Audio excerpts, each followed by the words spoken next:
సచివాలయ ఉద్యోగులు ఒక ఏఎన్ఎం వర్క్ చేస్తుంటే ఆవిడ ఒక సెలవు పెట్టాలంటే సచివాలయానికి సంబంధించినటువంటి అడ్మిన్ అడగాలి, తర్వాత ఎంపీడీఓ పర్మిషన్ తీసుకోవాలి, పిఎస్సిలో డాక్టర్ పర్మిషన్ తీసుకోవాలి. ఒక వ్యక్తి పర్మిషన్ తీసి సెలవు కావాలంటే ముగ్గురు అడగాల్సి వస్తుంది. ఎస్ సార్, మీరు ఏదైతే చెప్పారో నేను మహిళలు మీ సచివాలయ ఉద్యోగుల్లో దాదాపు 50% మహిళలు ఎక్కువ ఉన్నారు. మోర్ దెన్ వాళ్ళ సమస్యలు కూడా చాలా అనేకం ఉన్నాయి. ఈ సమస్యలు మీరు ఎలా ఫైట్ చేస్తున్నారు? వీటి మీద ఏమైనా ప్రభుత్వంతో చర్చించారా? ఈ చర్చలు జరిగిన క్రమంలో సెలవులకు సంబంధించి మా సెక్రటరీ సార్ అయితే ఒకటే విషయం చెప్పారు, మీకు అత్యంత త్వరగా వీలైనంత త్వరగా మీకు సెలవులకు సంబంధించి ప్రత్యేక మాడ్యూల్ ఏర్పాటు చేస్తామని, ఆ యాప్లో మీరు అప్లై చేస్తే 24 గంటల్లో మీ పై స్థాయి అధికారి దాన్ని యాక్సెప్ట్ చేస్తే సరే, లేదా ఆటో అప్రూవల్ అయిపోతుంది. ఆ రకమైనటువంటి స్కీమ్ని అంటే ఆ సిస్టమ్ డెవలప్ చేయిస్తామని చెప్పి వారు చెప్పారు.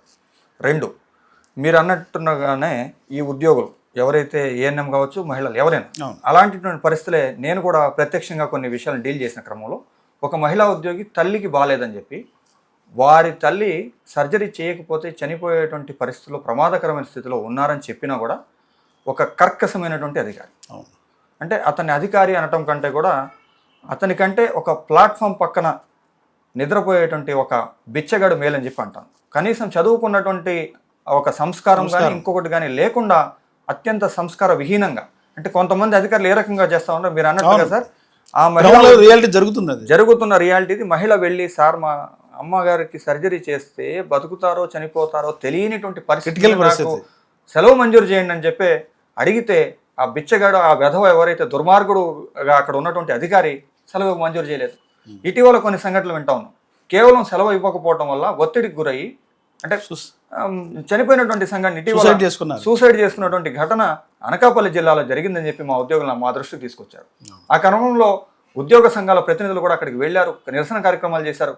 అక్కడ ఉన్నటువంటి ఆ అధికారి వేరే శాఖ నుంచి ఇక్కడికి వచ్చి డిప్యుటేషన్లు ఫారిన్ సర్వీస్లోనూ డిప్యుటేషన్లోనూ వర్క్ చేస్తూ, అంటే అతని సౌలభ్యం కోసం అతను చేయాల్సినటువంటి శాఖలో పనిచేయకుండా అతను ఇక్కడికి వచ్చి ఈ శాఖలో 3-4 చోట్ల మారినా అతను తీరు మారకుండా మనుషులు చనిపోతా ఉన్న చర్యలు తీసుకోకపోవటం అనేది అత్యంత బాధాకరమైనటువంటి విషయం.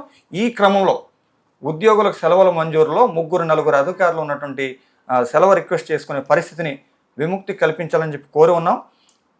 మహిళల విషయంలో చాలా ఇబ్బంది పడే పరిస్థితి రాబోయే మరికొంత సమయం మరికొన్ని రోజుల్లో దీని మీద స్పష్టంగా ప్రభుత్వం మా శాఖ అధికారులు చర్యలు తీసుకుంటారని మేము విశ్వసిస్తూ ఉన్నాం. అది కనుక జరిగితే మా అందరికీ మేలు జరుగుతుంది. ఒకవేళ ఈ క్రమంలో గన సెలవుల మంజూరులో జాప్యం జరిగినా ఇంకొకటి జరిగినా మా పెద్దల దృష్టికి తీసుకెళ్తాం, ప్రభుత్వం దృష్టికి తీసుకెళ్తాం. తప్పనిసరిగా ఇతర ప్రభుత్వ ఉద్యోగులకి ఏ రకంగా అయితే సెలవులు మంజూరు చేయబడతాయో ఆ రకంగా మంజూరు చేయొచ్చు. అయితే ఉద్యోగులు కూడా గమనించాలి, ఇక్కడ ఉద్యోగి సెలవు అనేది ప్రభుత్వ ఉద్యోగి హక్కు కాదు. Point to be noted. ఇది మీ ద్వారా మా ఉద్యోగులకి ప్రజల దృష్టికి కూడా తీసుకొస్తా ఉన్నాం. సెలవు అనేది ప్రభుత్వ ఉద్యోగి హక్కు కాదు, కానీ ఆ పరిస్థితి క్లిష్టంగా ఉన్నప్పుడు ఆలోచించి మానవత్వంతో సహకరించవలసిన బాధ్యత మా పై స్థాయిలో ఉన్నటువంటి అధికారిది. వీళ్ళు చేసినటువంటి అంశాలు రాష్ట్ర స్థాయిలో ఉన్న అధికారులకు తెలియట్లేదు. సో ఈ క్రమంలో మేము తెలియజేసే ప్రయత్నాలు చేసాం. ఇప్పుడు జరుగుతుంది. మా సార్ అయితే చేస్తారని గౌరవ సెక్రటరీ గారి మీద నాకు నమ్మకం ఉంది. తప్పనిసరిగా జరుగుతుంది. ఇన్ కేస్ ఇలాంటి పరిస్థితి కొనసాగుతూ ఉంటే ఇదే కాదు, టీసీలు వీసీలు కూడా రాత్రి 9-10 గంటలకు కూడా కండక్ట్ చేస్తున్న అంశాలు ఉన్నాయి. ఆదివారాలు, పండుగ రోజులు, సెలవు రోజుల్లో ప్రత్యేక విధులు అని చెప్పి పిలిపిస్తూ ఉన్నారు. వాంటెడ్గా ఇలాంటి విధులన్నిటి నుంచి కూడా విముక్తి కల్పిస్తారని చెప్పి భావిస్తూ ఉన్నాం. ఒకవేళ జరగని పక్షంలో మరికొన్ని రోజుల తర్వాత ప్రభుత్వం దృష్టికి తీసుకెళ్లి చర్చించడం జరుగుతుంది. అప్పటికి కూడా పరిష్కారం కాకపోతే మాకున్న సోర్సెస్ని ఉపయోగించుకొని పెద్దల ద్వారా ప్రభుత్వంతో సాధించుకుంటామని మీ ద్వారా తెలియజేస్తాం. అంటే ఇప్పుడు కార్పొరేషన్ పరిధిలో పనిచేసే ఉద్యోగులు ఎవరైతే ఉన్నారో వాళ్ళని నైట్ 8-9 ఆ టైంలో కూడా మీరు సర్వేకి వెళ్ళండి అని చెప్పి చెప్తున్నారు. మహిళల్ని ఇబ్బంది పెడుతున్నారు. ఇలాంటి సమస్యలు మీ దృష్టికి వచ్చినాయి, దీని మీద ఎలా స్పందిస్తారు, ఏం చెప్తారు? ప్రభుత్వ రాష్ట్ర స్థాయి అధికారులు అయితే ఆ విధంగా చెప్పట్లేదు.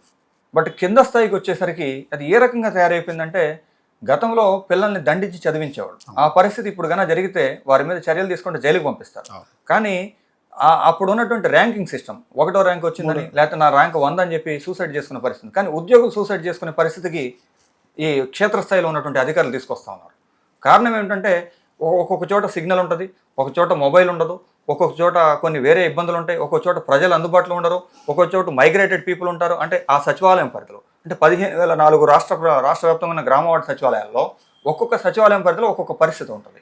దీన్ని అంచనా సరిగ్గా వేయకుండా ఫలానా జిల్లాలో ఫలానా ర్యాంక్ 1లో ఉంది, ఇక్కడికి వచ్చేసరికి నువ్వు 99వ ర్యాంకులో ఉన్నావు, నువ్వు 100 అంటే వాంటెడ్గా ఉద్యోగి తప్పు చేస్తే ఆ ఉద్యోగిని దండించాలి, తప్పనిసరిగా అతని మీద చర్యలు తీసుకోవాలి, శాఖపరమైన చర్యలు. దానికి కాదనట్లా వాంటెడ్గా అతను చేశాడు కాబట్టి నువ్వు చేయలేదు అంటే ఇక్కడ పరిస్థితిని మీరు వినే పరిస్థితి. అంటే ఎలా ఉందంటే ఒక మొబైల్లో మీకు మా సార్ చెప్తా ఉంటారు, పల్నాడు జిల్లా ఉదాహరణ, పల్నాడు జిల్లా లేదు సార్, దీనికి లెట్ మీ కన్క్లూడ్.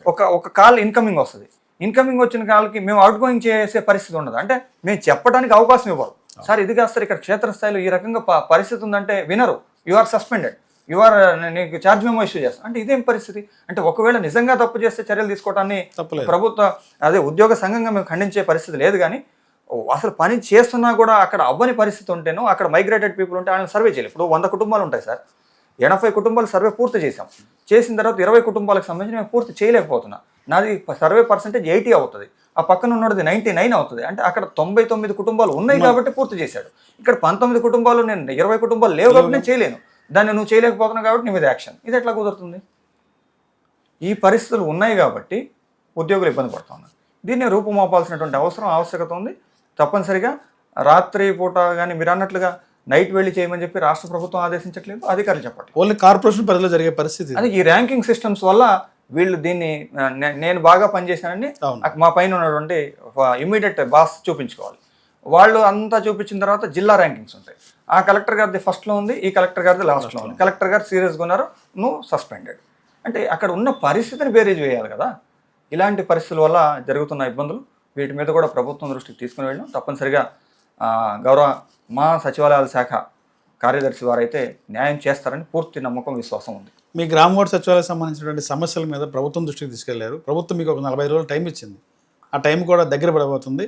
45 రోజుల్లో కనుక రేపు డిసెంబర్ 5 మీకు న్యాయం జరగకపోతే మీ కార్యాచరణ ఎలా ఉంటుంది ఏంటి? అంటే ప్రభుత్వం ఏమి 45 రోజుల సమయం ఇవ్వాలి, అంటే వాస్తవాలు మనం తెలుసుకొని మాట్లాడాలి. అంటే మీ ఉద్యోగులు అంటే 40 రోజులు నా గురించి చెప్తున్నాను, అంటే నా సైడ్ నుంచి మా ఉద్యోగుల తరపు నుంచి నేను తెలియజేస్తాను.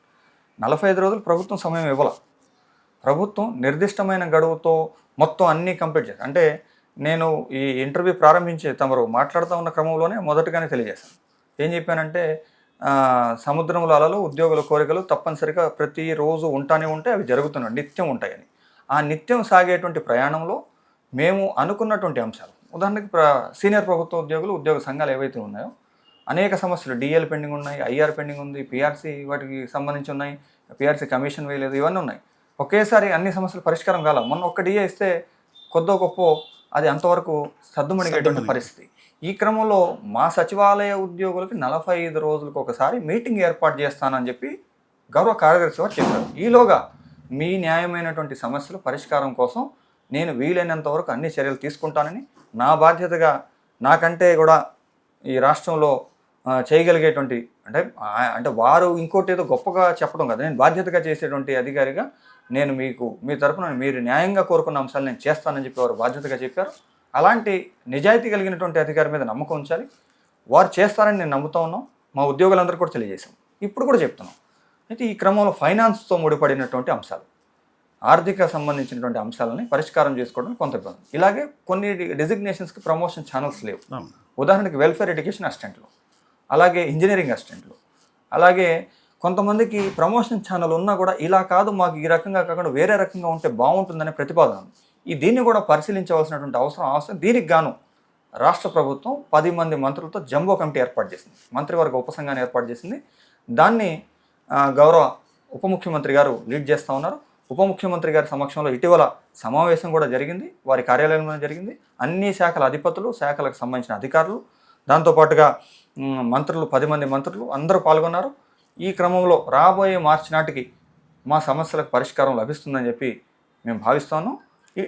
అన్అఫీషియల్గా మాకు తెలిసినటువంటి ఒక చిన్న సమాచారం, మీలాగా ఒక వ్యక్తి తెలియజేసిన సమాచారం. But I don't know what's the fact.